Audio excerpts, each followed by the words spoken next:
Hello everyone, welcome back once again. So আজকে রান্নাটা হচ্ছে ধনিয়া মাটন মানে ধনেপাতা দিয়ে মাটন। সো এই রান্নাটার স্টার ইনগ্রিডিয়েন্ট হচ্ছে কিন্তু ধনেপাতা। তার সাথে চাই আমাদের পেঁয়াজ, কাঁচা লঙ্কা, আদা, রসুন। সবার প্রথমে ম্যারিনেশন প্রিপেয়ার করব। ম্যারিনেশনের জন্য চাই ধনেপাতা, রসুন এবং কাঁচা লঙ্কা। এগুলো আমরা মিক্সিতে পেস্ট করে নিচ্ছি। তারপরে 1 কেজির মতন মাটনের মধ্যে ধনেপাতার পেস্ট আর লবণ দিয়ে ভালো করে মেখে নিলাম।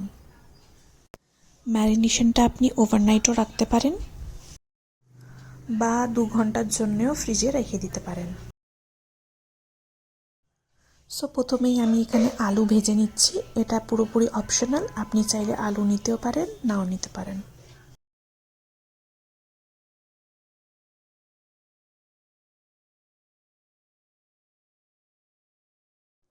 ওই সেম তেলে আমি এখানে তেজপাতা দিয়ে দিচ্ছি। তারপরে আমি পেঁয়াজের পেস্ট দিয়ে দিলাম। পেঁয়াজের পেস্টটাকে ভালো করে ভাজতে হবে এখানে।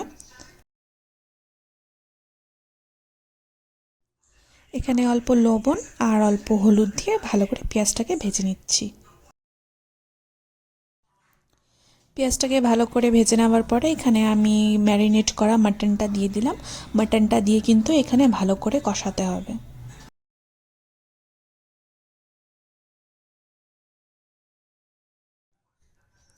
কিছুক্ষণ কষানোর পর আমি এখানে অল্প ধনের গুঁড়ো আর অল্প জিরার গুঁড়ো দিয়ে দিচ্ছি।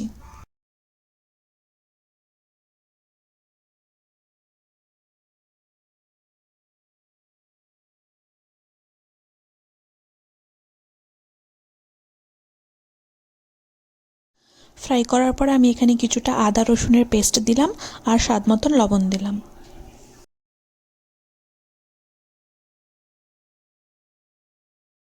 কষানোর পরে আমি এখানে কয়েকটা কাঁচা লঙ্কা দিয়ে দিলাম।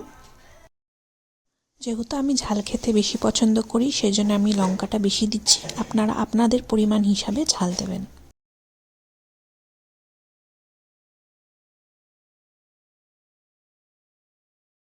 ভালো করে কষানোর পরে কিন্তু আমি এখানে আলু দিয়ে দিচ্ছি।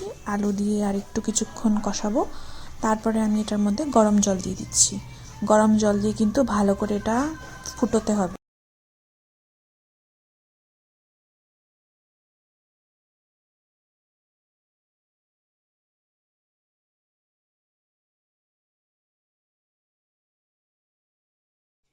মাংসটা কিন্তু এখন ভালো মতন সেদ্ধ হয়ে গেছে। এবার গ্রেভিটা কিন্তু টোটালি আপনার উপরে। আপনার যদি গ্রেভি খেতে পছন্দ করে তাহলে আপনি এমনি রাখতে পারেন। আর আমার যেহেতু কষানো পছন্দ তাই আমি গ্রেভিটাকে শুকিয়ে নেব। আমি কিন্তু এখানে আলাদা করে ধনেপাতা আর কাঁচা লঙ্কা পেস্ট করে নিচ্ছি। তারপর সেই পেস্টটাই কিন্তু আমি নামানোর আগে দিয়ে মাটনের মধ্যে ভালো করে দিয়ে নেড়ে চেড়ে নামিয়ে নেব।